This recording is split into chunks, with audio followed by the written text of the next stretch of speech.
Hey bebe, hey bebe, hey bebe, hey bebe, hey bebe, hey bebe. I'm so sorry I'm late. Anyway, my name is Chris Fair. Welcome to my YouTube channel where today that I'm late, but you know what? I'm always worth the wait for 90 Day Fiancé, and this is episode 17 out of season 9.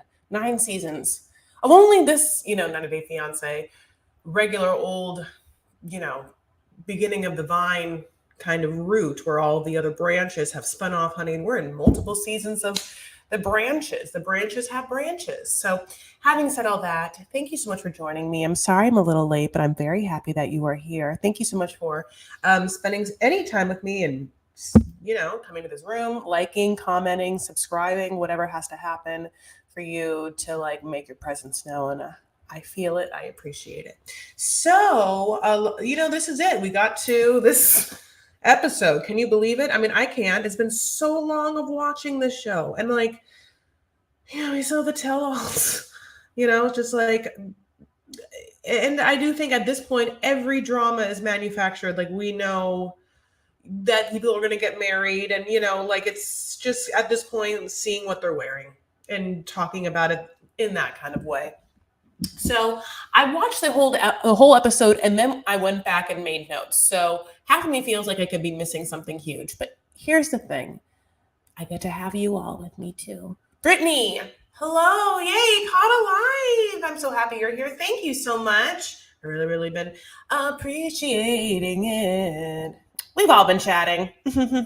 Yeah, I'm the kind of host that will I feel like this is what it's like. It's like I'm like, you guys come to my house at 4:15. You're like, okay, we'll be at your house at 4:15. I'm like, cool. I'm just gonna leave all the doors open. No, I'm gonna be upstairs in my bedroom, like getting ready. Like you guys just like come in. There's like some charcuterie right over there. You know where things are. Honey, just make yourself at home. Just like entertain yourselves. And I stumble. No, just kidding. I like sauntered down the stairs. I'm not like drunk yet or anything. Like that's for later on in the night. But like I'm using the banister and I'm like coming down the stairs. I gotta be better at getting myself up to this microphone. And at this point I make some sort of like grand entrance that's like fashionably late and like has like a moment, and then we all like hi and we get back to business. So I do appreciate that. 3 of us watching from Toronto. Oh, I love that. I really got to come to Toronto, don't I? Okay. So I will start about this episode, but this has been on my mind, and like I almost can't even like think about anything else. Like I tried to hit some balls earlier, like on the golf, whatever it's called, golfing drive. I don't even know, you hit balls from the range, and it was very difficult for me because I am going to get my butt to Edinburgh and go to the theater festival, but it means I'm halfway there in that I have booked hotel and I have to like bite the bullet and just get my plane fare, which means I will be in the UK. God, I have something in my eye, which is not Canada, honey. I obviously know that, by the way. But it just is like the first time that I would like have even traveled like outside of America. A, I have something in my eye. B, I know Canada's not Europe or UK, but I really want to go abroad. Let me just quickly tell you my plan because you're like my best friends. If I can get to Edinburgh in the next week, be inspired, see shows, see the venues I've never been, understand it in some way, then I could take the next year to format a really kick-ass show as well as perform my little butt off so that if I submit a show and do a show in Edinburgh next year, I remember what it's like to perform again, because I came out of a pandemic where like I spent the last like 15 years of my life like constantly performing and then like took 2 years off. It's like not even feeling like what it's like to have like an energetic connection with a live audience. And this feels like the closest, right? And I can see your comments, obviously, but I long to like hear you guys like laugh under your breath. Like, of course, that's like why live performance is so nice. And I have like a different energy. I think I was watching, God, is it someone? It was Karen. I don't know. Someone commented on it. No. who was it? Lisa. Maybe Lisa. Someone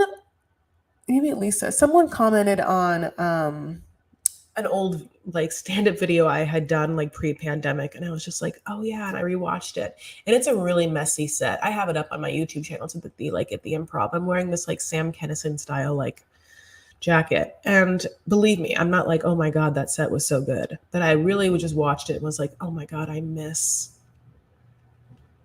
audience. I miss like just talking to people directly. I fucking love it. All right, my loves. Thank you. It's a French. I'm trying to show this. Yeah, I've been like really into that French manicure, honey. I love you so much, Lynn J. I'm invited to the UK for next year. Great. You guys are so yeah, so what I'm hoping is my plan is to go to Edinburgh this year, get the lay of the land. The land being Scotland, and be able to use the inspo to hustle for the next year, get a show together, get like more performances, like back to a series of performing where I'm like in LA doing storytelling shows and doing stand-up, and even maybe doing that as much as I can a little bit on the road, doing live shows to try and like generate momentum, and then take such momentum and comedy and whatever to Edinburgh and have a fun ass show. That's what I want to do so bad. I would love to do that. So that's what I've been like thinking about, and it's like taking over my brain. But we are going to talk about the 90-day fiancés. Hi, Kathy. And I obviously love you guys so much, and get trip insurance. It'll put your mind at ease. Yeah, it's like I got to buy the ticket to the plane, and the why that's giving me some anxiety is because A, it's going to be so expensive, and I also know that I'm going to be traveling probably very uncomfortably in like the most smallest seat possible in the middle of the plane, because it's like so late and I can't afford anything else, and it's like so expensive at this point to do anything else. There's not even anything, and I'm like a 5'8" person, a big curvy ass person on like a 10-hour flight. But at the same time, it's not just that, it's also like I'm just like scared to make that purchase. Sometimes it's hard. Okay, so you know what's also scary to do? Get married, bring people over.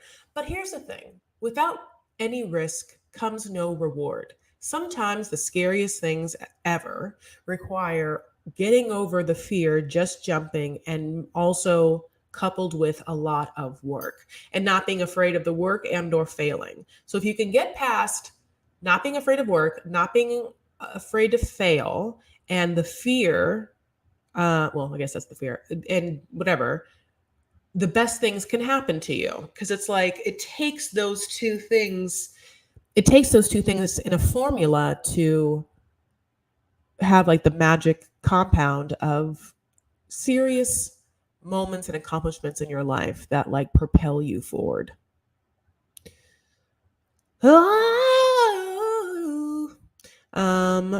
Edinburgh Festival is the top of the bill. Loads of now famous comedians broke through there. Right. Thank you.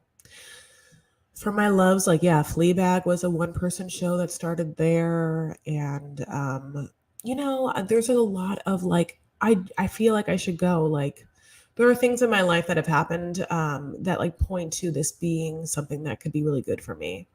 I'm going to talk about this at the end because I really want to get into this episode. People are just going to be so upset that I'm not talking about 90-day fiancé. 9 minutes in. Jibri and Miona. Okay, so desert wedding versus a beach wedding. Okay, so here we are. We'll talk about everything later. Here we are, my loves, and we are knee deep in Joshua Tree, and they've rented an Airbnb, and Grandma's there, honey, and Miona's there with all her makeup and her Dyson air styler and all of her like hair pieces, all of her makeup. I wish I could just like see what that was like, what her little setup is. And he has his stuff, and they're there, and it's the day of the wedding. And he had talked to his mom, and he was like, hey mom, like, can you just like like give me your blessing, and also like, will you come? Like, I'll send you an air ticket real fast. And she's like, still not gonna come. Don't care about you enough about that. But also like, I'm so busy. I'm just so busy doing my life. I'm just like a very busy woman, I guess. Like you know, I can't leave this very important thing happening in my life for my son's wedding, who I'm also like low key punishing for not making the choice that I wanted him to, which was basically not to tell me and your stepdad or your stepdad what your plans were to get married. You made it seem like you didn't have plans, like you didn't know where and when you were getting married, and so that's why I put my foot down when it was obvious to us that he did. He actually did. He knew he was going to get married that weekend. Grandma was there, and they knew a long time earlier he was going to be in Joshua Tree. So then they decide to have like the wedding anyway with grandma there, but yes, besides grandma, basically no one from her life. And as Joslo said, their wedding was saddest, not even a friend or family there. uh no one supported them, red flag. um except for some people, right? Yes, I get what you're saying. Like none of his bandmates are there, which I am somewhat surprised about. Like not a one. Maybe they're busy. Like I don't understand. Like only for the sheer fame of it. But don't worry. Like he's going to like get his band in there somehow. I don't even know.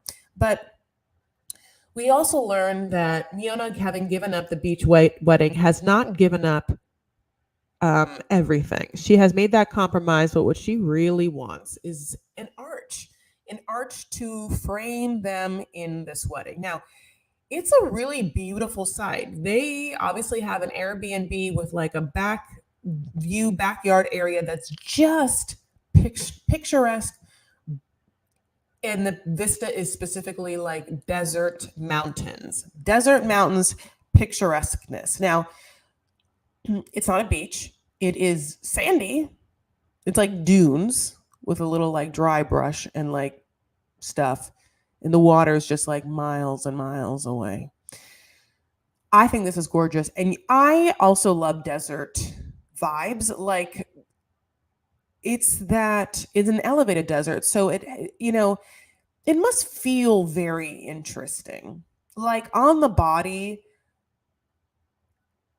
the essence of a desert feels different. Just like, yeah, like the essence of being in like a humid tropicalness like feels different and just like does something to your nervous system, and it's a nice balance. Um so this we're like, okay, you're gonna get this arch girl. Like she wants this arch. Now Miona has like done her hair and makeup beautifully. Like she had looked at some dress, but then she like found this other dress on Instagram. Honey, I'm sure it was on Instagram. She says it was like a Russian stylist, and it's very Miona. It has like the puffiest sleeves, and like she looks great. I really think that Miona looks gorgeous. Like she did a good job. She puts her hair back. It's classy. She talks about how her parents like just told her that they had gotten married like and they had a whole ass wedding, and she didn't realize that because she never saw pictures, and she's like, for my wedding I'm gonna like make sure to take so many pictures. And it made me feel like, oh, the girl, this is just your way of like, this is like an Instagram wedding. This is like an Instagram prop wedding. It felt like two influencers getting married. Like no one's there but cameras. There's 19 cameras. They take 1 billion pictures. It's all like hot pictures. There's scenery, there's props, the props being some kind of like deserty car they probably drive for like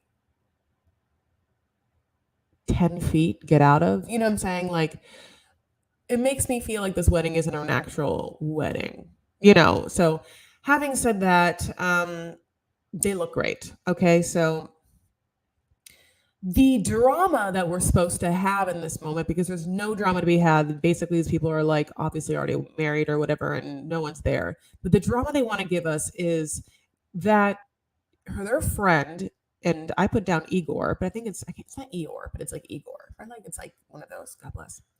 Who is their friend has to go pick up that arch thing that Miona wants, like 3 hours away from his house, and then like drive You know what? I'm like,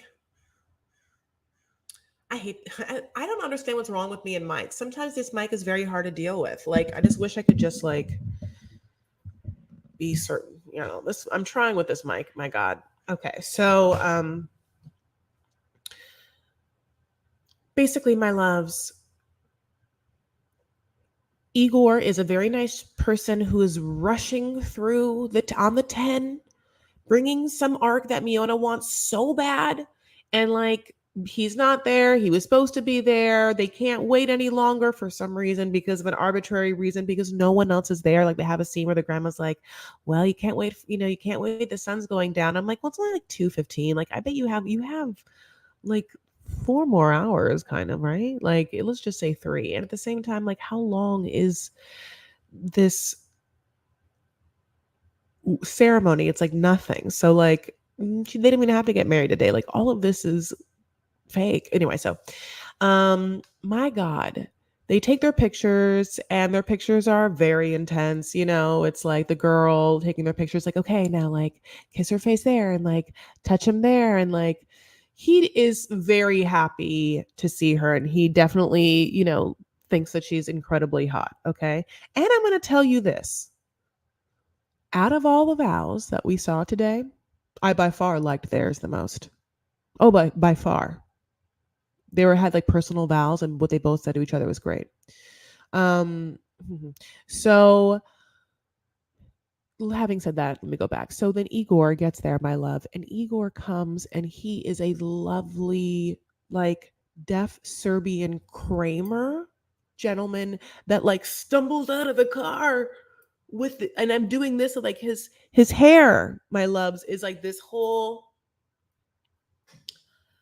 it's a whole ass choice that man makes every day. What a fun choice he makes, like, yeah, I mean, he came out of this car like, oh, he understood an assignment. And I'm telling you, because he was rushing, yeah, like, I feel so bad for him. This man is like coming through. And then I realized this later. Okay. So earlier, when he was not there yet, uh Jibri called him. He FaceTimed him. And I didn't understand why on God's green earth you'd FaceTime someone who you knew was like driving. Like, what kind of person are you? And then I realized that, or I don't know, only in this moment do I realize that maybe he did that because it's the only way to like talk to him, but because he has to read lips. But then, is he also driving? That seems dangerous. No, I mean, oh no, I don't know. I don't know how a person hard of hearing would be able to drive and talk on the phone. Having said that, if you know of a way and I'm just being ignorant, my God, tell me. I have a privilege, right? I just don't quite know. But he FaceTimed him, which I thought was weird at the time, because I didn't know that he was deaf, and so I was like, that's very scary. And then yeah, he got there, and yeah, this man speaks Serbian and speaks English, and Miona loves him. She's like, yeah, he started off being Jibri's friend, but he's absolutely mine. Like, we have a whole ass thing. So he gets there, and he's like doing the Lord's work. And I mean, if that wasn't enough, and basically because no one's allowed to actually be like a guest at this wedding, like everyone has to have a job, like even grandma. Jibri's like, okay, now that you've driven 3 hours, and let's set this up. So they set up the ark, and the ark is it an ark? It's not an ark. It's not an arch or an arc. It's two slabs against each other into a corner. It's an angle. It's a hard ass acute angle backdrop, which, yes, is necessary, because I agree with Miona, because it really was a platform with just everything around it. It's nice to have some sort of moment of a frame for them, especially because, as I've said, she's doing this entire wedding for the gram. So, I'm sure they got a lot from it. I'm sure if we went on their YouTube channel right now, don't you do it until after I'm done, but I'm sure if we went on it right now, I'm sure it's like the extra footage from our wedding, they're doing it. God bless. She looked great. He looked fun. He's like, okay, gets that arc up, and they kind of just like put some deserty flowers, like it's, they're not gonna like have all the roses, I guess, because it's like in the desert. That'd be like weird and irresponsible, and they have a theme and aesthetic. God bless. And he's like, okay, Igor, you're like not done yet. Don't sit down. Don't sit down. It's very hot, I know. But now come over here and squat by this tape player and not tape player, you know what I mean? And when I tell you to like push play, I like wrote this country song. And we're like, oh my God. Okay. So he did. He wrote this country song. And like Igor's like, well, how do I know when to stop? He's like, I'll give the thumbs up. I'm like, okay, God bless. So they start the wedding, and Miona comes down and they play the song, and the song is country, and it's not bad, not great. Not bad, not great. You know what's interesting? I'll tell you this. It's exactly the song that you'd think that 90 Day Fiancé's editors would play for this scene. Because it feels kind of like a cheap, mediocre, royalty-free track that would be on the budget to put in the show. All their songs are, whatever. Like that's the level. He must have made it in a day. Now, having said that, this person wrote a song that sounds countryish, and this person also writes other songs that don't sound countryish. So this person has a working knowledge of music, and I'm happy for him. I mean, Okay. So here comes again my favorite part. So whatever, they get there and they had written their own vows. And basically, I like Miona's vows. Like her vows to him are like, I love you and I will always try to support you, and wherever you are in life, make that feel like home, which I really loved, because the sentiment is wherever we are, wherever life takes us, I will do my best to make our lives as us as possible, as familiar and comfortable and beautiful and secure and filled with life, love, and laughter. I will provide the emotional warmth that nurtures you and our family in such a way that we won't ever feel alone and without. And I don't know, like that's what I took from it, I guess. I thought it was a really lovely sentiment. Then he does his vows, and his vows are like basically, like I love you so much, and you're like great, and like I'll be with you for like now and forever, God bless. Yeah. Yeah, then like, they want to kiss and they gotta wait to kiss, I guess, for some reason, but like, that's because grandma tells him not to. Just like I'm sure she told him not to when he'd tried to grab the somewhat soft Hall's lozenges from her crystal bowl back in the day. No, I don't know. Is that just my grandma?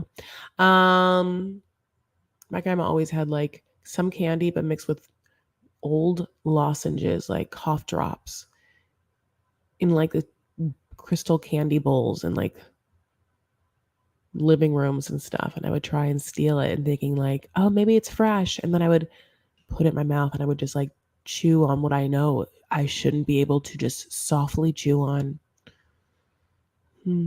Anyway, again, I think she looked great. I'm happy with him. I've never met Igor before, but he was there. No one else was there. Like not a person that like, besides grandma. I don't know what happened. Like, what did they do afterward? Like, did they like all drink together? Did they all do shrooms in that dome together afterward? Like, that's what I think I should have just been like, yeah, grandma and Igor, just like, here it is, honey. We're going to do a sound bath. Here's some shrooms in some chocolate form. Because, that's what they do there. I've told you this already. There's just like this big dome, and they said they go in the dome, and you're like, well, you can do other things besides shrooms. Like, I'm sure you could just do like on the low side, like edibles, like weed edibles, and on the high side, like ayahuasca. I'm not quite sure. That might be like a shaman thing. So, and and it'll do a sound bath. It feels so good. I bet Igor would love it. Igor's like so happy for them. They have like a moment where he gets to like talk about it, and I'm really excited because if not, like that poor man did so much to make that happen. Like I mean, I just love the fact that they didn't have any guests at their wedding, and their only guests basically that were there, which is grandma and him, Igor, had to do all of the things. All of them. Marry them, set up all the cameras, play that song, get the thing, set up the thing, like we saw Miona setting a table. Okay, well, great. Now, do you know that it was like, what did they serve though? Is it the like green giant like casserole frozen pasta dish? You just like put it in a pan, but it's like the burned green bean shriveled pea thing. You know what I'm saying? Because we know that's what they like.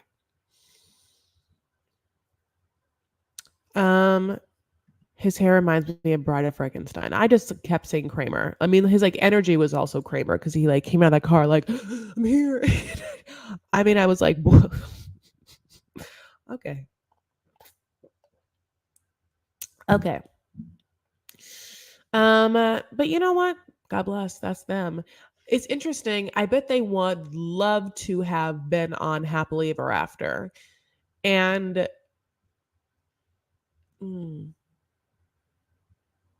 they're definitely not. They're definitely not. Okay, my loves, let's move on to Bilal and Shy. Lisa. Yay. So they're turning in their house into the wedding venue, and that's like Nefertiti, who had to basically do everything. Is that her name, Nefertiti? Nefertiti. Lovely sister of Bilal, who made the dress and played a prank on Shy. We love pranks. And the house is basically turning obviously into the wedding venue, and by that it's just white everywhere. It's like, remember how J-Lo in like the early aughts like supposedly had that writer where she's like, wherever I go, like anywhere I go, it's supposed to be white everywhere, white M&Ms. Like, remember that? Like white candles. And like, oh my, remember that. It's like one of my favorite PR stories. That if I was to go back in time, is that something that she planted to like seem like a diva, or was that told about her and it made her look bad and she didn't realize it? Because it did make her kind of look bad, but it was like also because she's never embraced being a diva in the way in which Mariah Carey has. Like Mariah Carey hates her. Or she doesn't know her, I guess is what I should say. Like, if I was to be like, Mariah Carey, and you're a writer, you want everything in white, everything you touch and to be in white, and you want like white M&Ms, and that's what you think people will do. And Mariah Carey would be like, and more.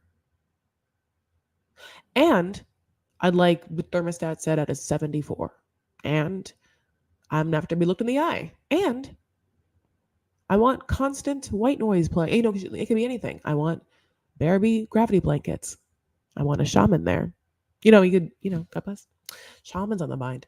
But made her look bad anyway, but it doesn't make them look bad. It makes them look, like it's a choice. And we also get obviously a lot of makeup being put on by the brides. Now, Shy always has been like sporting heavy eye makeup this entire time. So it's interesting when they get their makeup done, like I'm to see like how different they look.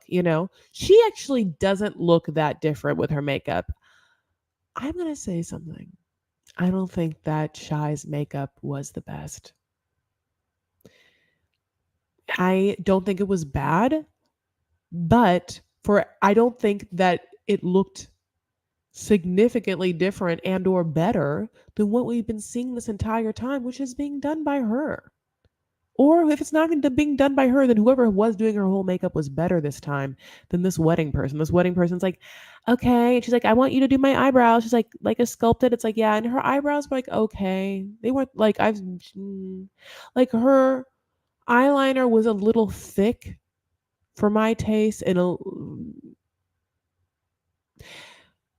heavy and thick was her eyeliner without kind of giving like a lift or an elongation that those beautiful eyes can really have. Her lip when she was done was a liquid lip, matte liquid lip, I could tell. In one of those kind of muted grayish kind of pink mauve tones that was a whole thing. I feel like, I have some, like it's Kylie, but it's also like Anastasia made the better versions of those that we all bought like 10 years ago. This makeup artist to me didn't feel like the best. Later on, when she comes down the aisle, I noticed that she had changed the lips to add a little gloss and a little like peachiness to them, which was absolutely needed. The way that she said that she like it was okay with the makeup, she kind of was like, yeah, she did a good job to like her friends, made me feel like she knew it was bad, but she couldn't say so because it was like either a family friend or God bless. Like I wonder if she was like, is this another prank, Bilal? But she didn't. Um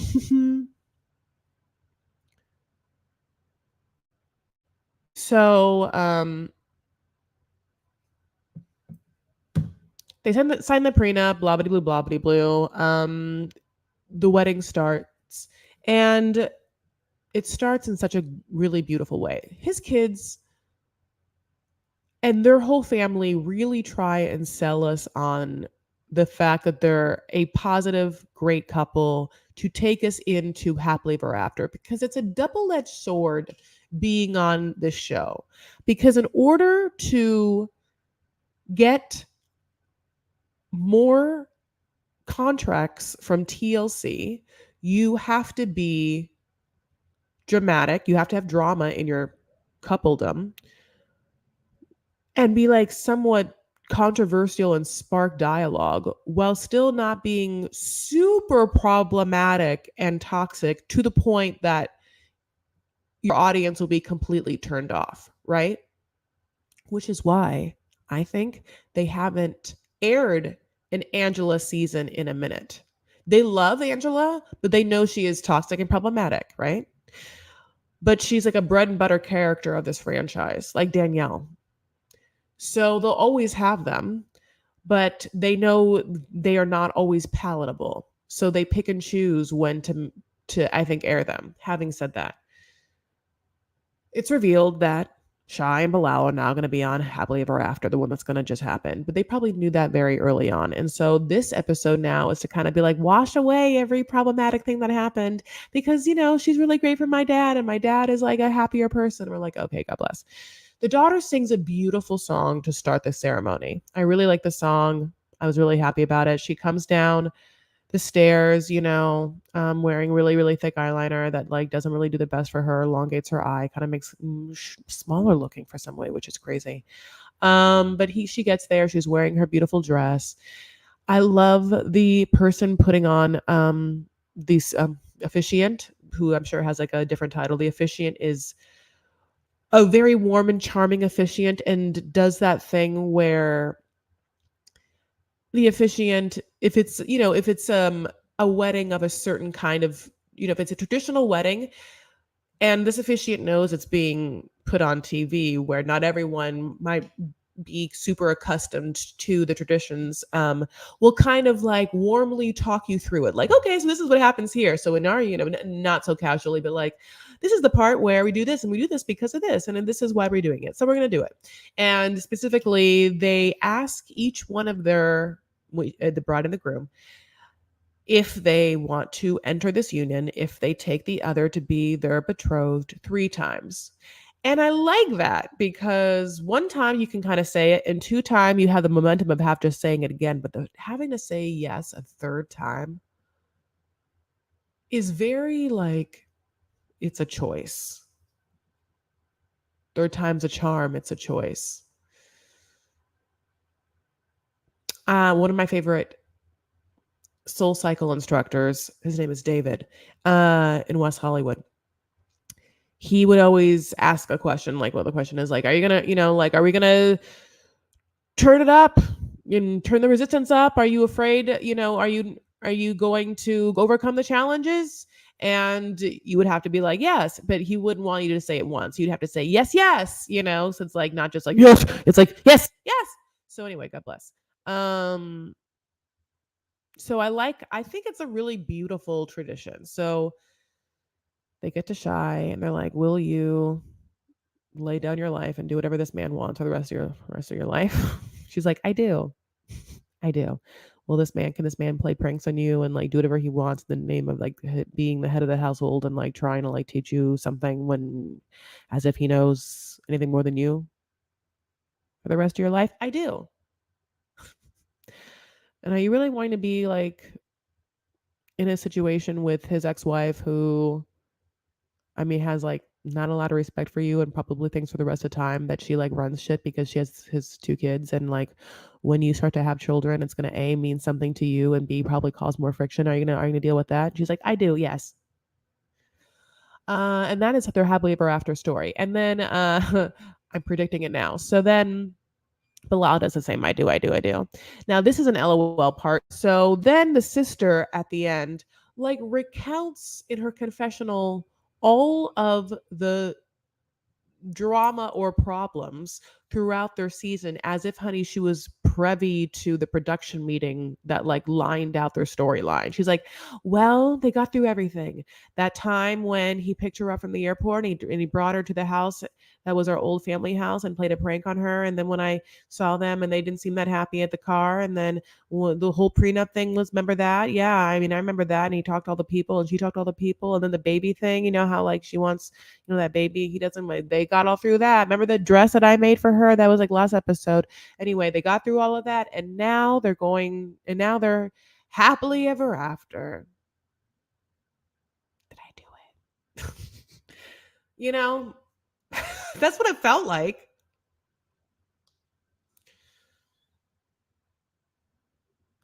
Let's move on. So Patrick and Thais, or as the officiant dressed in Gucci will call her, Thais. Thais, honey, with the thighs on her thighs, the thighs. So basically where we are is in the middle of this dad talk where Patrick has to call Thais's, no, I'm gonna call her Thais. I just can't. Thais's dad, and is like, hey, weird, you hate me or something? Like, I don't like marry your daughter. How do you feel about that? And like the dad, who's constantly looking at him like, yeah, you're not gonna get my blessing. It's very like, how is this dad on a cell phone? And is the dad just like this? Right? Is that what it is? The dad doesn't want to go like this.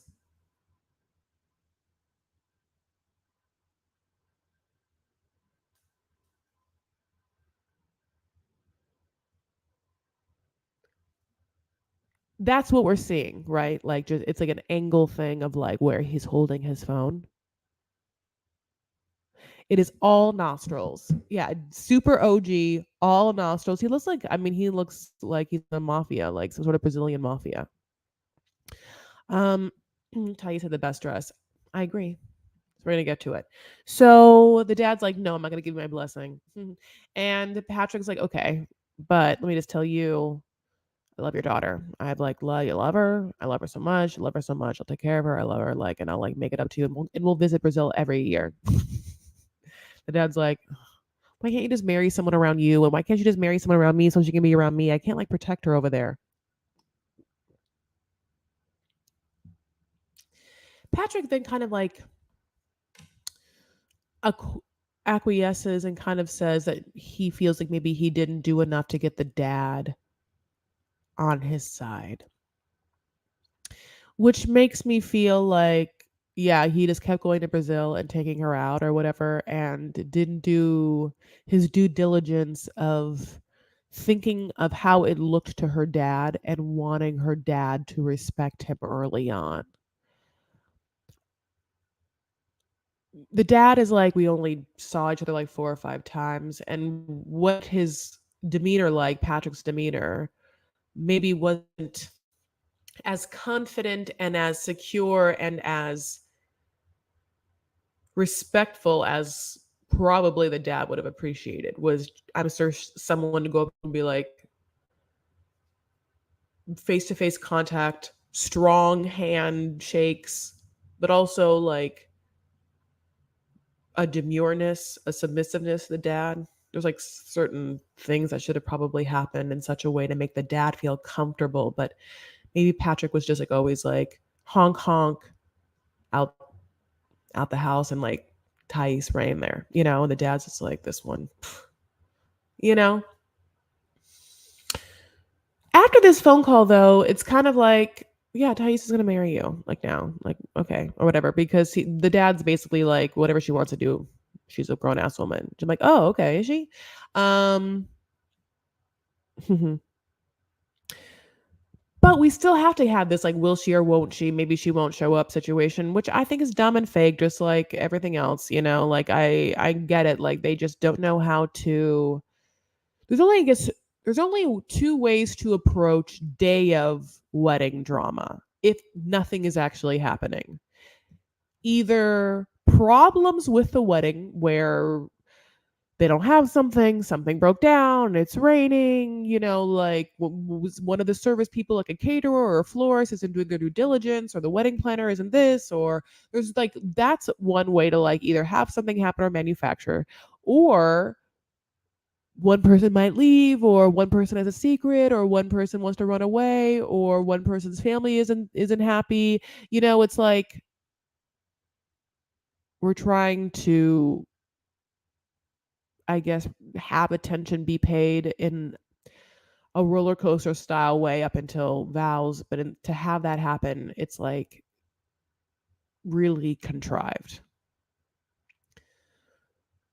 So anyway, here we are. So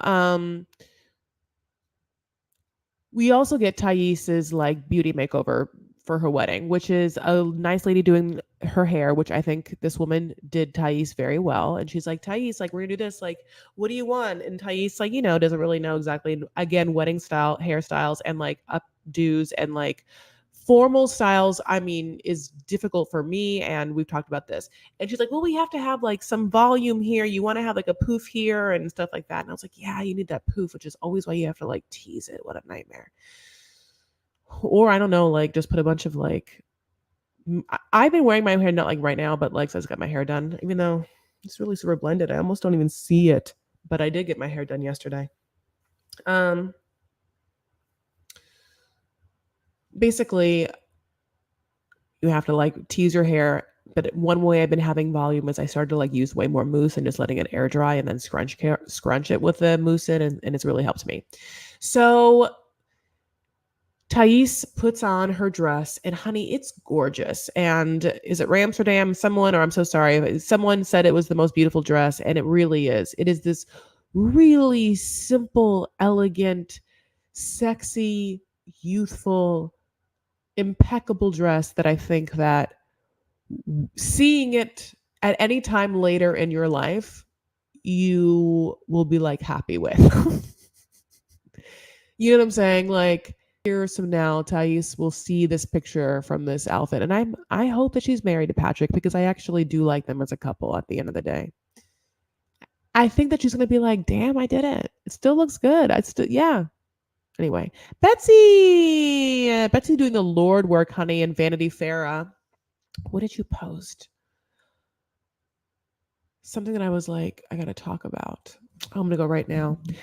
If you guys know, I have a private Facebook group called Vanity Fair, and I usually post before I go live. I wanted to talk about it. Oh, this is what I wanted to say. Not related to, not reality TV related. I know that we have suffered a good number of people here who've suffered at the hands of toxic moms. I'm listening to this book and it's excellent. It's told first person by the author. The audiobook was just released yesterday and it's already trending and it was a bestseller at pre-sale. Friend, please know. Yeah, you are not alone. The fact that this was a bestseller at pre-sale should tell us something. So yes, I don't know if you guys know this because it's actually gotten a lot of press, but it's, and I don't know this lady very well, so if I say this wrong, Jeanette McCurdy. She wrote a book called I'm Glad My Mom Died. And basically, she was a child actress that got a lot of fame on a Nickelodeon show called iCarly and Ariana Grande was on it. Okay. And she recounts, because I do know about this book. I have read some of the media PR stuffs on it that like it was a really toxic stage mommy relationship that in very I don't have this, but in a way where like the mom was a stage mommy, always on top of her, like made her have an very incredibly difficult relationship with food and her body because there was a hyper awareness to her weight at a very young age and having to look a certain way. And her mom ends up passing away, I think, of cancer, and that's what it's called. Yeah, you know what is also making me think of this situation, which will go back to 90 Day Fiancé. Brittany is having a whole situation right now with her kids and Kevin Federline and everything. Like, it's really public. And I follow her and I'm really sad. So it's like basically Kevin had like a Daily Mail interview and then like a longer interview where him and his new wife, uh, Brittany's son's stepmother, and I'm not quite sure the involvement of Kevin and Brittany's sons in the interview because they are minors. I think I don't know if they're 18 yet. Basically recounting and saying that the kids don't want to see Brittany, and although she had gone through things, they also had a lot of pain. And then Brittany has been saying things back like on her Instagram. And the cycle of toxic parenthood and motherhood and the way that mental illness affects others is a whole ass thing, right? So even though, yeah, so I'm that book is happening and like is getting a lot of buzz, and then the Britney Spears thing is happening and getting a lot of buzz, in the sense of on my timelines, and so I think a lot about those kids, like what they probably saw too. Kids want to feel secure, like their parent has their back and wants to make the best choice for them. Kids want to feel safe and secure. And I am sure that Britney Spears was not able to provide that. Who knows if she ever felt that? If you don't feel that, how can you give that? I don't know about Jeanette's mom. And, if I was to say, like, my mom, I don't know about her. That's a commonality, I think. Feeling not safe with someone.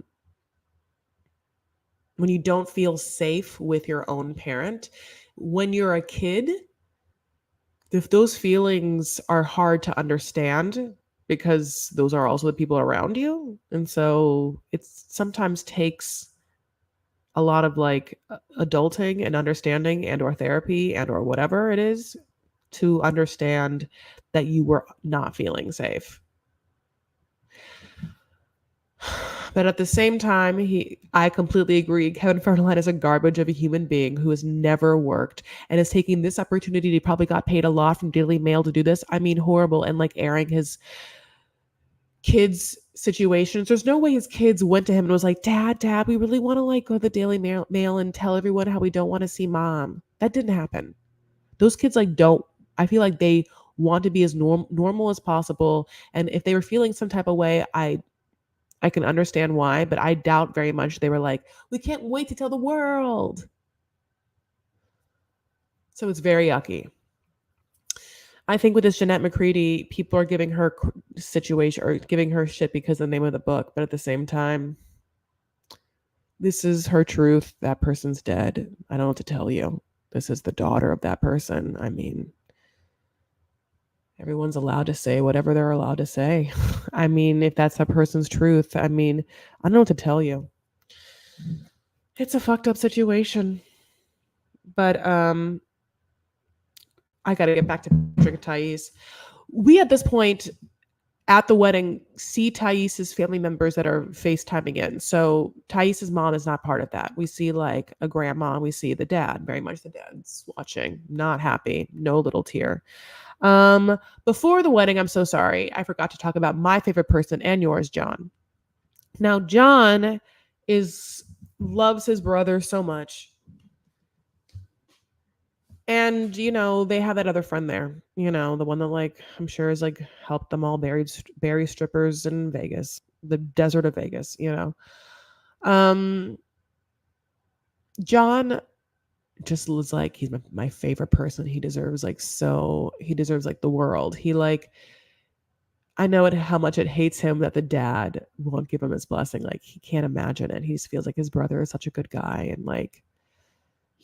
I think that Patrick is. I think that no one's perfect, and he's definitely dumb and douchey in a lot of ways, and I'm sure has done horrible, annoying, frustrating, gross things in his life that I would just really hate to know.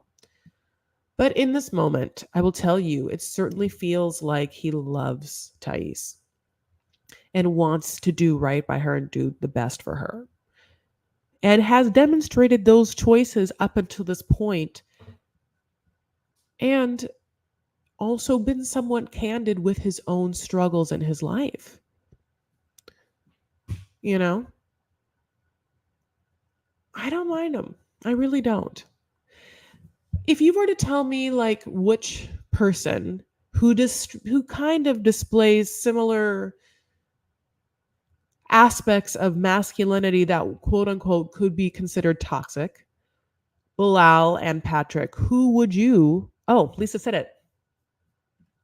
Who would you rather hang out with? Because I love these. Like, who would you rather hang out with things? Yeah, to me,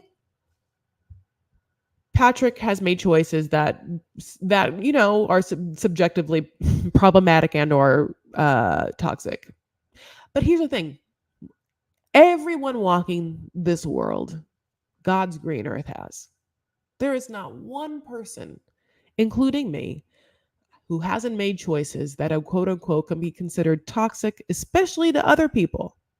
But especially also to me. I have made choices that are toxic for me, and I've made choices that are toxic for other people, friends, family members, people that are romantic people. So like what is here, what is there, and what is continued patterns of choices and what are continued ignorance to behaviors, and what is like someone who I think is a human who has good intentions. I don't know what the difference is, but to me, I love me some Patrick.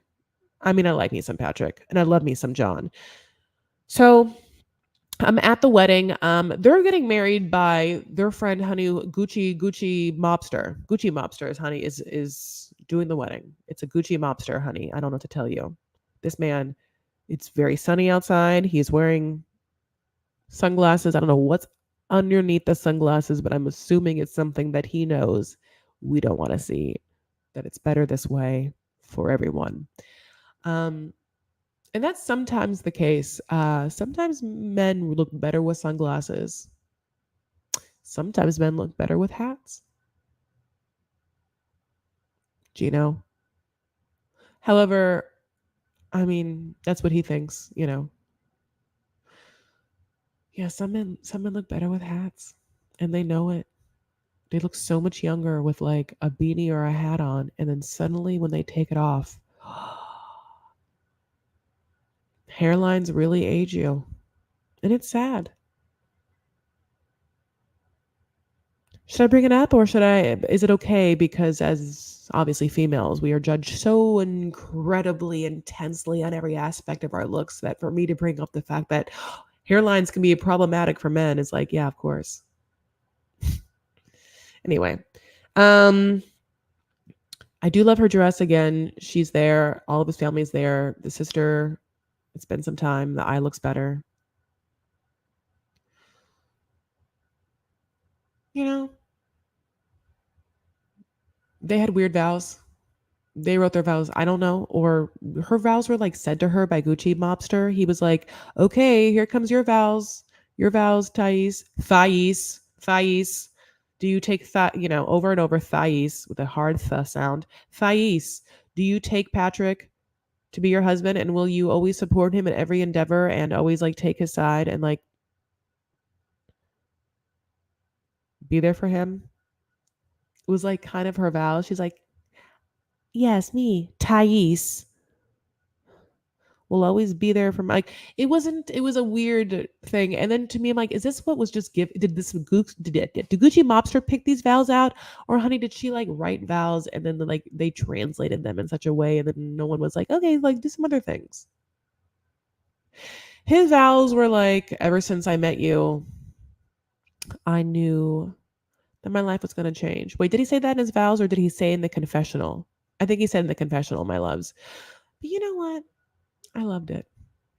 When he said that about her, you melted a little bit, honey. Like that emoji. That's my new favorite emoji. Is that melty face emoji? That's just like I love it. Um I can't imagine having that moment. Where to see someone, I'm like, my whole life's gonna change.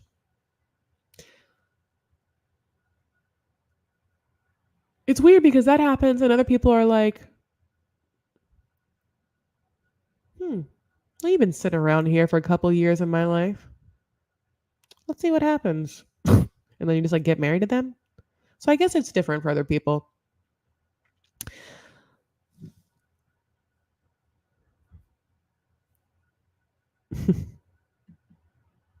I can't stop seeing his mom's face when I look at Patrick now that we've met her. Yeah.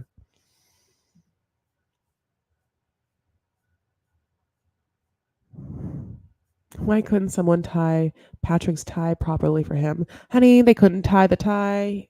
They couldn't thigh the thigh. I'm sorry.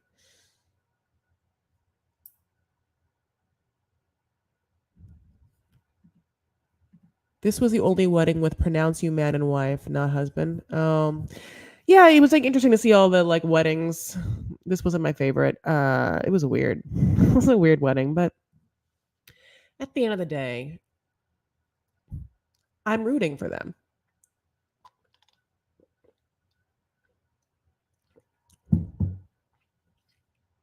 Brittany Lynn, I have a crush on Patrick. LOL, and his family is hilarious.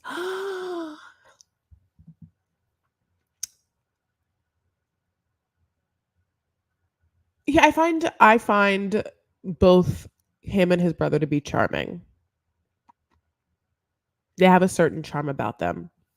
Having said that, after watching this whole thing, and I mean, at the same time, I know that there's probably a lot of other moments where I wouldn't think that about them. You know? Okay. Kobe and Emily. Can you believe it? Here is where we are. So, Emily, the night before their wedding, started to express doubts.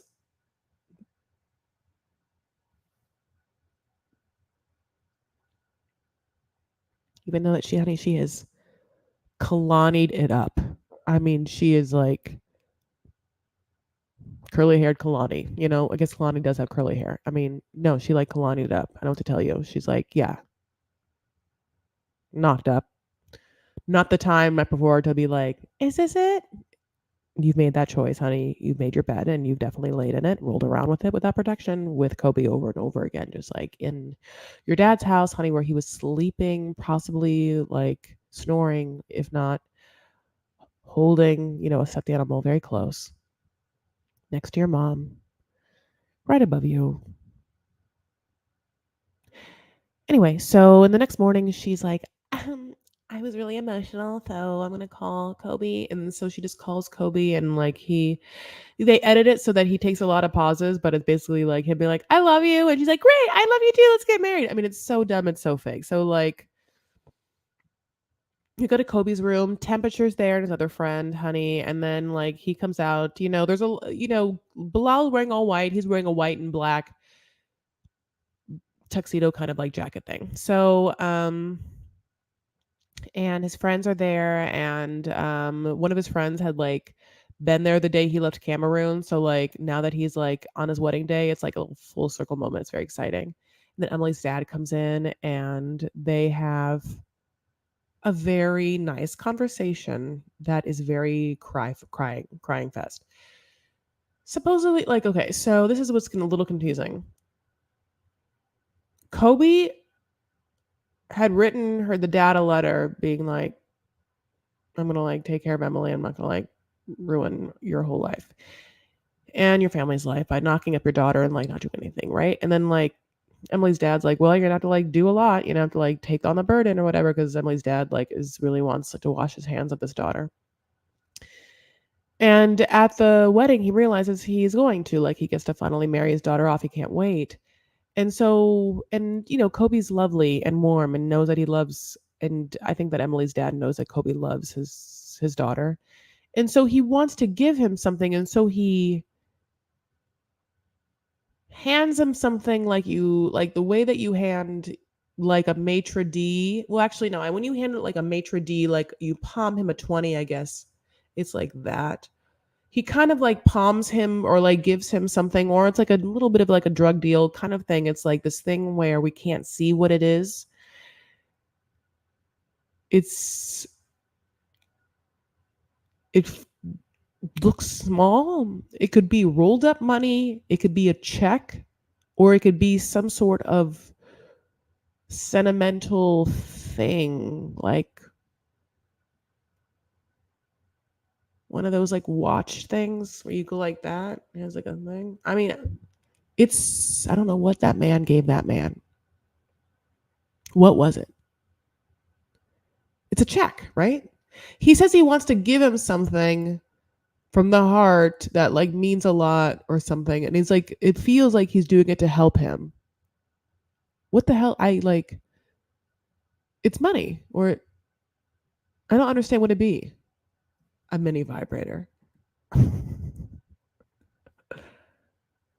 How can you not love Kobe? I think that Ohio might be the it works for them if they get kicked out. I'm happy for them.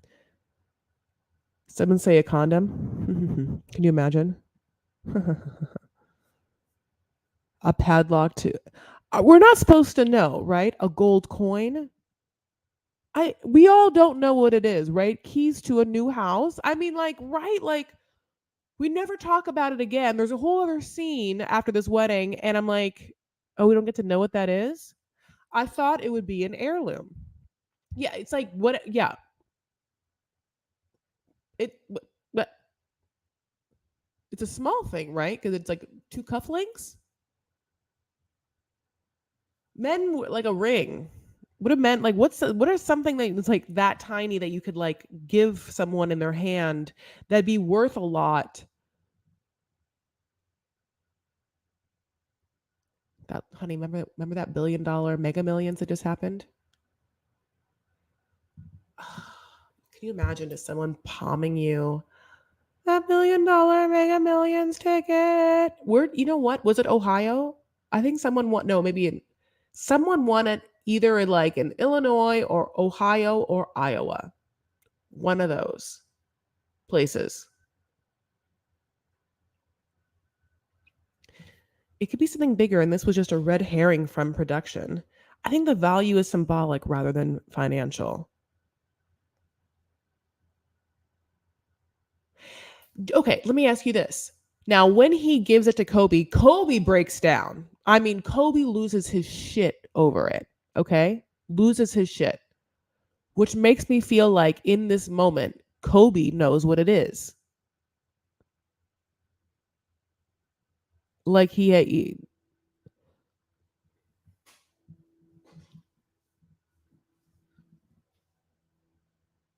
Kobe in this moment absolutely knows what's in his hand.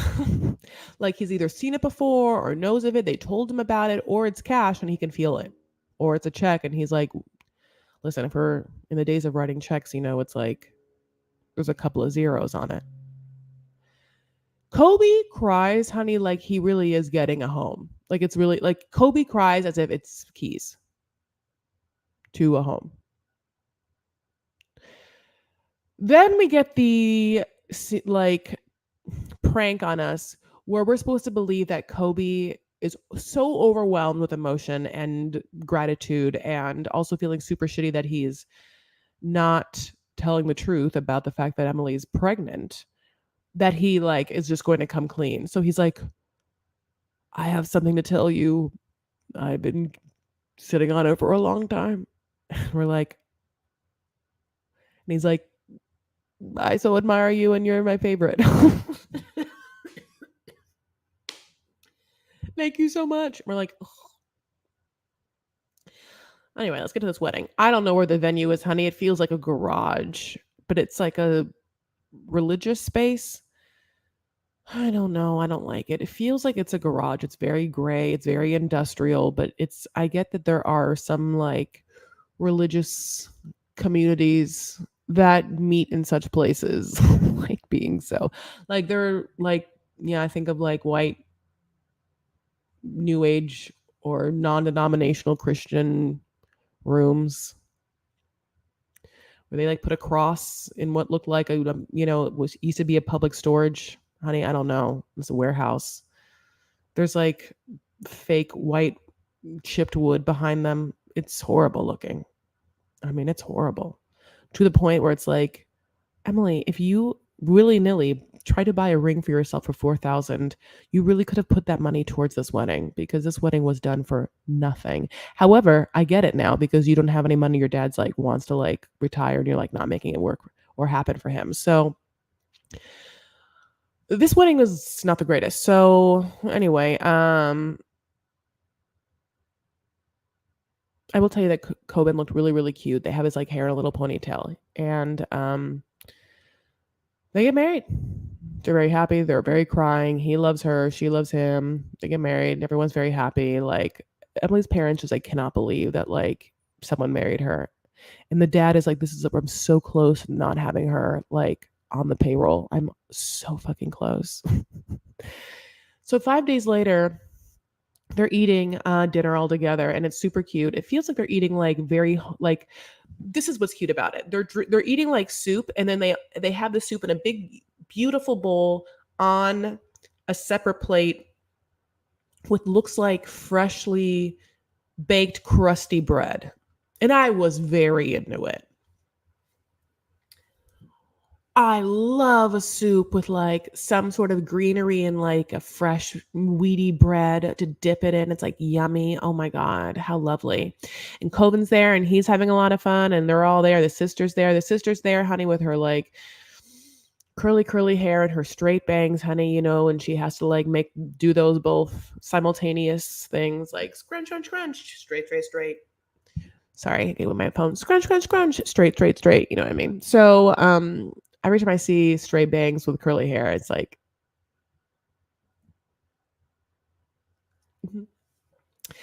if you haven't yet, I just want to encourage you all to like this video. It's really great for me. I need it. I absolutely need it. Your validation, your likes, your thumbs. I need them all over the place. I will take this opportunity to sing my number one hit, and done in a country way, because I'm just like, what's his name? Jibri, in that I'm also a musical genius that can do multiple styles. Ring, ring, ring, ring, ring, ring, ring. Thumbs it up. Thumbs it up. Thumbs it up. Thumbs it up. Thumbs it up. Thumbs it up. Thumbs it up, 'cause my dog done left me and my wife ain't home.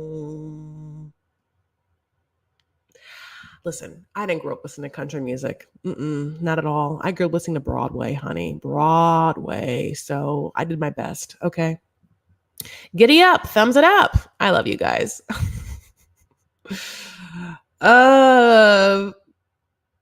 Viagra passed it to Kobe. Oh my God. I love it. I love it. I don't know. I just will know. Is he her stepdad? No. Emily's dad is her dad. We've never met. Yeah, that's her dad. They have the same face. Okay, my loves. Oh, downtown Mandy Brown. Hi, baby boo. Okay, I love it.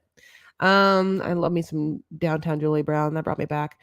So 5 days later they're at this meal, or yeah, 5 days later at the house, and Kobe can't wait to tell them the news because he's been sitting on it, and it's interesting because you could do it in so many ways.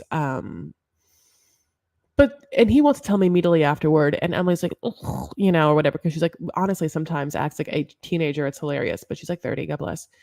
She has a whole ass family, so I didn't want to tell you about that. But you know what? It means nothing, and I want everyone to evolve, especially when they're parents, because of things that we talked about earlier. So having said that, Kobe's like, we have something to tell you guys. And, it's that she is eating for two. She would like 2 bowls of soup, please. There's a baby in there. The dad's face is just like,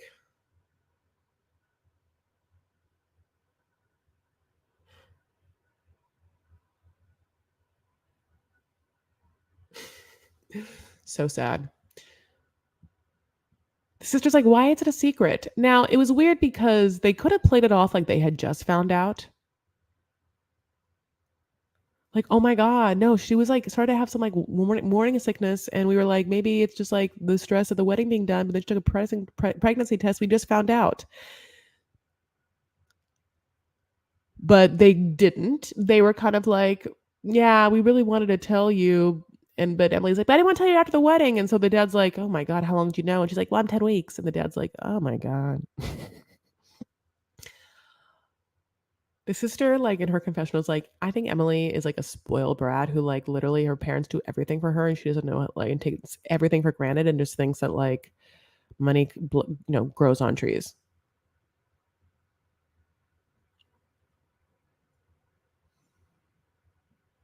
It's interesting because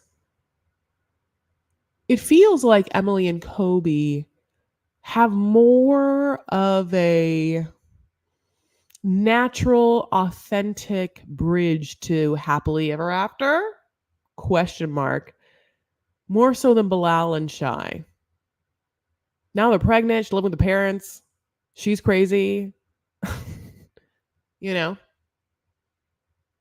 But we'll see. We'll see what happens. Don't be crazy. Emily eats for 3. Her, Kobe nursing, fetus. You're right. I'm surprised he didn't kick them up. I'm going to be real. I mean, he must feel some sort of guilt for having raised an Emily. I don't know what to tell you about that one, my loves. Sad for the dad. It's only going to get more controlling, So, baby boos, that brings us to the end of the ep. Am I right? Did I miss anyone? I'm so sorry because I was like watching and I wrote the notes afterward. I'm like, no, there was no Even Muhammad. There's no Karen Guillermo. That's it, right? Yeah. Sometimes I get confused because I'm also simultaneously watching Love in Paradise and also Love After Lockup. So like to keep these people on track, I keep being like, wait, no, Danielle and Amber. I'm like, that's Love in Paradise. I think the dad was torn as he realized this was not Emily. This was Emily, not Kobe, to whom he's come to respect. Yeah, I mean, I don't know. He knows that like who his daughter is. I mean, the horses outside know about Emily and her ways. Yeah, Emily just being like, my parents have just literally seen me make so many bad choices. So I just like continually disappoint them throughout my life. I'm Emily. uh, yeah. Listen, no one's immune to making toxic bad choices. Emily just seems proud of hers, and Emily definitely is like not aware that. I mean, Emily just can continue to make them. Emily doesn't seem to be self-aware at all, at all. No, never in her confessionals. She's like in her mind, Team Emily all the time, 100%. Whatever it takes to be on Team Emily, she is reads as, yes, incredibly narcissistic, controlling, selfish, and insecure. And whether the editing job she's getting is just like literally hitting all those buttons and beats over and over again, and whether there is moments on the cutting room floor that really showcases other aspects of her personality, I mean, we have never seen them. Um, Having said Love in Paradise and Love After Lockup, if you guys are watching those shows, DocuSweeties, which is the podcast that Wah and I are doing, already have episodes of those ready for you to listen to. True story. We've already done season 4, episodes 11 and 12 of Love After Lockup, which is crazy this season. So a lot of people have been waiting for me to go back because I did do videos from season 1 of Love After Lockup. And I got talked into it because I know people want it. And we are releasing, obviously, free podcasts, audio free podcasts, where you can download our podcast. Again, DocuSweeties, wherever you listen to podcasts, Apple, Spotify, Amazon, you do you. We absolutely would love you to subscribe, share them, and give us reviews. If you want to read them, I'm sorry, if you want to write a comment, I will read them over the air because it's like lovely to us. Having said that, if you love a recap where you are watching us talk about it like you're doing right now, we also created a Patreon, which is patreon.com/docusweeties, where for $10 a month, you have access to every one of the unedited recaps with video where Juan and I are streaming. You watch our faces and watch us drink whatever and make fun of each other, whatever we're doing. For all the shows are recapping, which is right now, again, Love in Paradise, season 2. We've done the entire season up until what's going to happen. If there's anything more, we don't know exactly. It was an awkward number. We don't know if it's going to go to tell all or whatnot, but we're there for it. As well as Love After Lockup, technically Life After Lockup, both of them. It's very confusing. Season 4, episodes 11 and 12 is what we have right now. So patreon.com/docusweeties if you want to just be in it to win it with us, watching us do it. It's very fun. And we will have like extra content on there. And if you just want to hear it, God bless. We are so thankful to have any engagement or have you be interested in that at all. It's totally free. It's this podcast. It's called DocuSweeties, DocuSweeties. And there is Instagram, TikTok, Facebook, and Twitter, all DocuSweeties. So you can be with us across the board. We're releasing reels and things, so we're doing the Lord's work there. I hope you guys have been liking it so much. From what you guys have been telling me, or when we've been telling us on our DocuSweetie social media, is that yes, you have, and that makes us feel so good. We really want to get more content to you that way. Having said that, that's the end of this 90 Day Fiancé episode, and we'll see what happens for this season because we are in episode 17, which means that tell-alls are going to happen. There is no way it's $137 per month. I think that's how much we're getting so far. It's $10 a month. I promise you. That's crazy. But I go to it right there. It says $137 a month. That's how much we've gotten so far. No, it's $10. That means we have 13 people giving us things. I love you, Lisa. Oh, Lisa, you changed your thing. Aw, that makes me happy. Okay, so yeah, we will see what happens. I love you so much. We'll see what happens, and if we go into tell-alls, and I will then do those on the YouTube channel. We have what I already said happening for docu-sweeties. I am planning on like, maybe getting my butt to Edinburgh. I really want to do it. I just have to get my plane fare and just go see it, and then spend the next year putting together a show so I can take it around the world, including the UK. I would love to go to Canada, see all the peeps.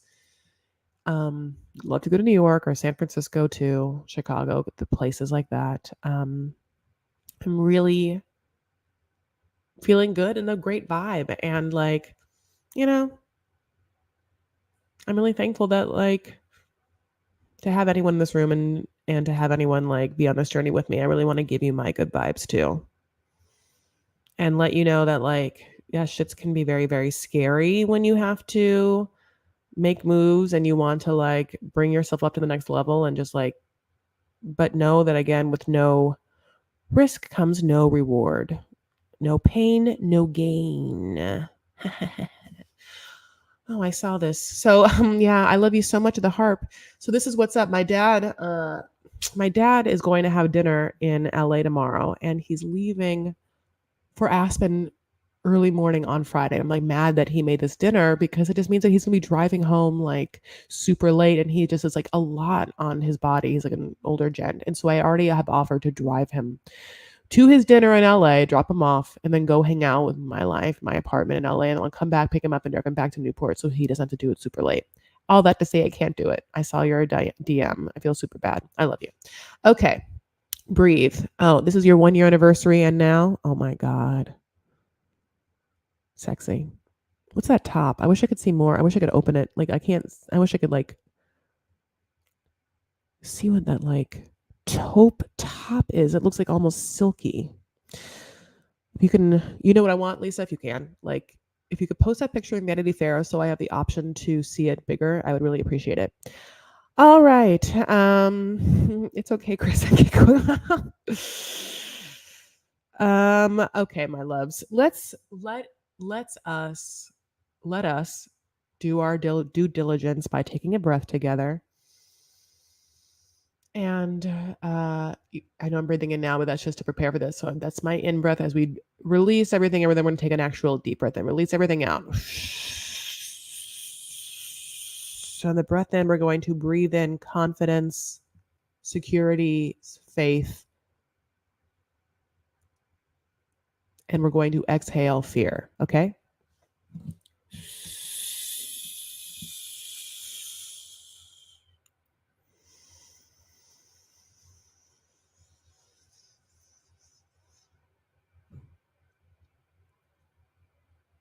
Blowing it out.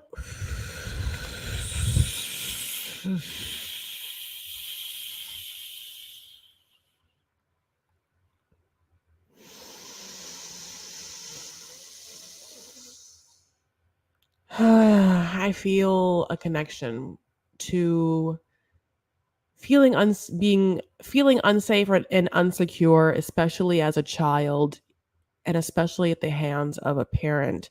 And then as an adult, running away from such feelings and having anxiety at the thought of feeling them, even though the truth is a lot of growth and evolution as a person happens when you are okay stepping into the unknown. That definitely can feel unsafe and insecure.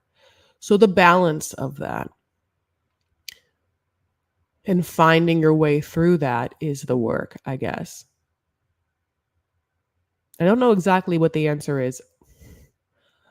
Other than, I guess, trusting your gut once you get to a certain space to be able to name things and understand feelings. Sometimes, yeah, there's a huge boundary from feeling unsafe and feeling fear. But those feelings can be very similar and have gray area. So it's not a huge boundary. I don't even know what I'm saying. You know what I'm saying? But that is this. It's a similar theme. This poor Jeanette girl, honey, just like having nowhere to go where anyone's taking her side and her health and her as a person to be the most valuable thing. But instead, what was most valuable was her mom's security, her mom's want for fame, and the way that her daughter presented herself.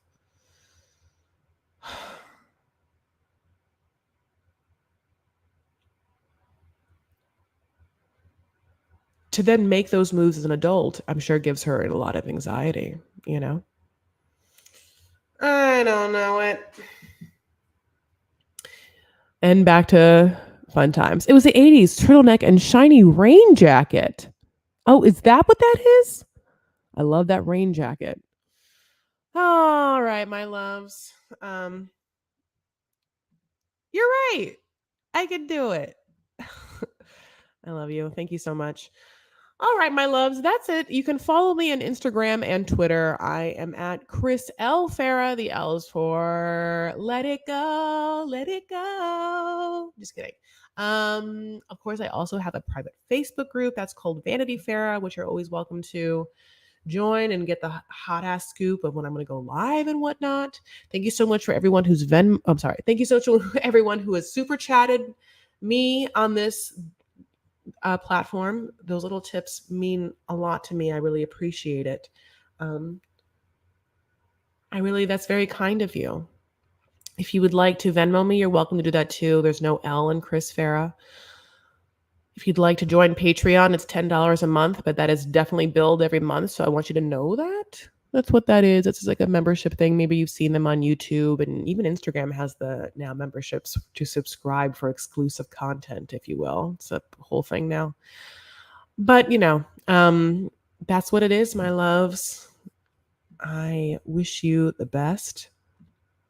I really hope that you have a great rest of your week. I thank you so much for your patience that I didn't get to this for a long time, and I was 10 minutes late. My mods, love to all beautiful mods, beautiful subscribers and visitors. Please subscribe. We want you. That's absolutely true. I not only want you, I'm so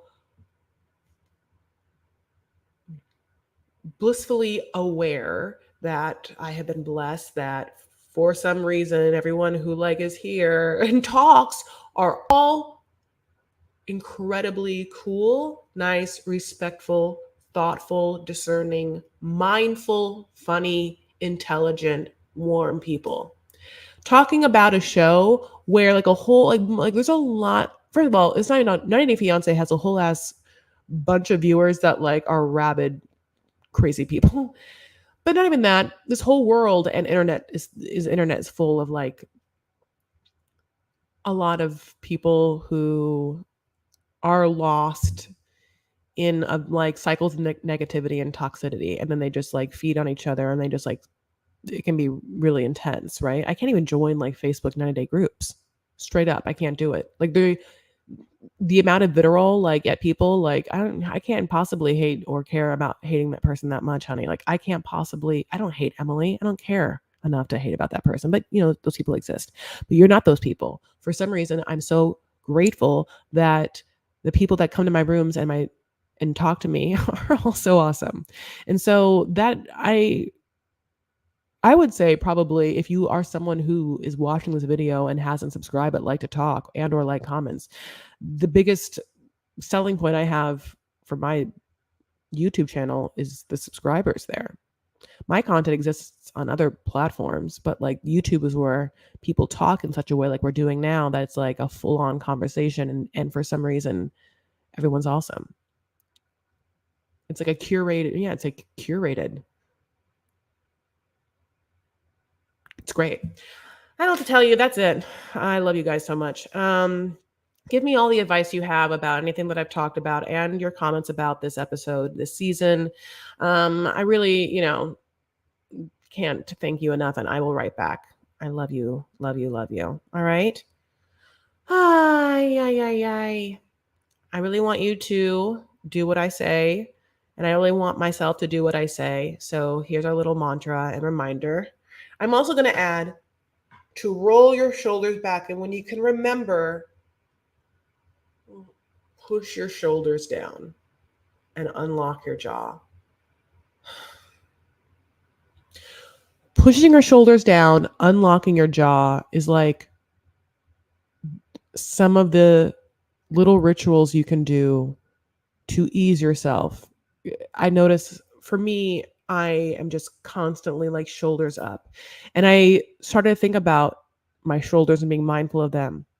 And there was a TikTok, maybe you saw it too, of some gentleman talking about the military technique of falling asleep in like 11 seconds, which basically is like to relax your shoulders as deep as possible, to deep breathe, and something else. But I think maybe something like some sort of mindfulness meditation of like going down a river and feeling yourself in a canoe, maybe the heaviness of your feet, where you start to kind of disconnect your mind from your body, feeling in that way, and it's easier to go to bed.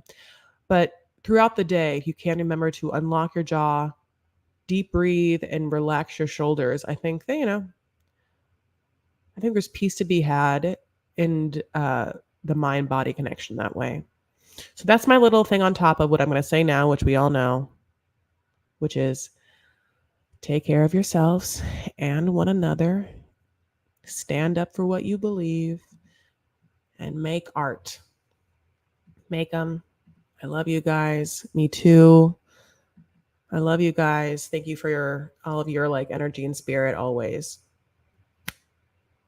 I'm so grateful. Okay, baby boos. Bye.